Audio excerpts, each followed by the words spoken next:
Johnson and Johnson baby powder புற்றுநோயை உண்டாக்கியதற்காக சட்ட நடவடிக்கை எடுக்க வேண்டும் என்று இங்கிலாந்தில் உள்ள ஆயிரக்கணக்கான பெண்கள் நீதிமன்ற படியேற தயாராகிவிட்டனர்.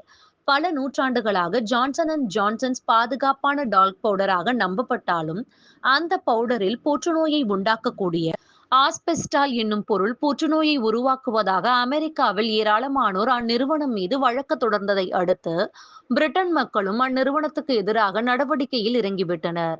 2023 லிண்டா ஜோன்ஸ் கருப்பை புற்றுநோயால் பாதிக்கப்பட்டார். அவர் குழந்தையாக இருந்ததிலிருந்து தனது 20 வயது வரை ஜான்சன் அண்ட் ஜான்சன்ஸ் டால்கை பயன்படுத்தியதாக கூறினார். புற்றுநோயால் பாதிக்கப்பட்ட 1900 பேர் வழக்கு தொடர முடிவு செய்துள்ளார்கள்.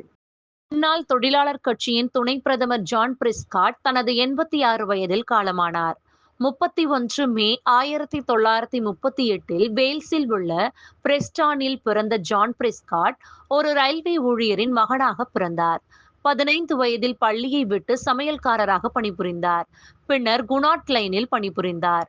தொழிலாளர் கட்சியின் துணை பிரதமர் ஜான் பிரிஸ்காட் அல்சைமர் நோயுடனான போரை தொடர்ந்து 86 வயதில் காலமானார் என்று அவரது குடும்பத்தினர் அறிவித்துள்ளனர். முன்னாள் தொழிற்சங்க செயற்பாட்டாளரும் முன்னாள் வணிகர் கடலோடியுமான இவர் கிங்ஸ்டன் அப்பான் ஹல் ஈஸ்டில் 40 ஆண்டுகள் எம்பியாக பணியாற்றினார் மற்றும் சர் டோனி பிளேரின் கீழ் நியூ லேபரின் முக்கிய அங்கமாக இருந்தார். உக்ரைனால் ஏவப்பட்ட 2 பிரிட்டிஷ் தயாரிப்பான ஸ்டோர்ம் ஷேடோ ஏவுகணைகள் எங்கு எப்போது நிகழ்ந்தன என்று குறிப்பிடாமல் சுட்டு வீழ்த்தியதாக ரஷ்யா கூறியுள்ளது. இந்த ஏவுகணைகள் ரஷ்யாவில் பயன்படுத்தப்பட்டதா என்பதை உறுதிப்படுத்த பாதுகாப்பு செயலாளர் ஜான் ஹீலி மறுத்துவிட்டார்.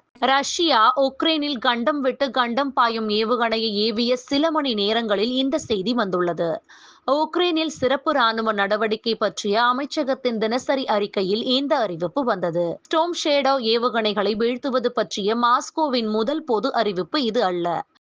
மேலே வைத்திருக்கும் நிறுவனம் 14 ஆண்டுகளில் தொழிலாளர் அரசாங்கத்தின் வரவு செலவு திட்டத்தில் 120 மில்லியனை உயர்த்துவதற்காக வேலை குறைப்பு மற்றும் பார்சல்களின் விலை உயர்வை பரிசீலித்து வருகிறது. சர்வதேச விநியோக சேவைகள் முதலாளிகளின் தேசிய காப்பீட்டு பங்களிப்புகளை உயர்த்துவதற்கான அரசாங்கத்தின் முடிவு வணிகத்திற்கு சவால்களை அதிகப்படுத்தியது.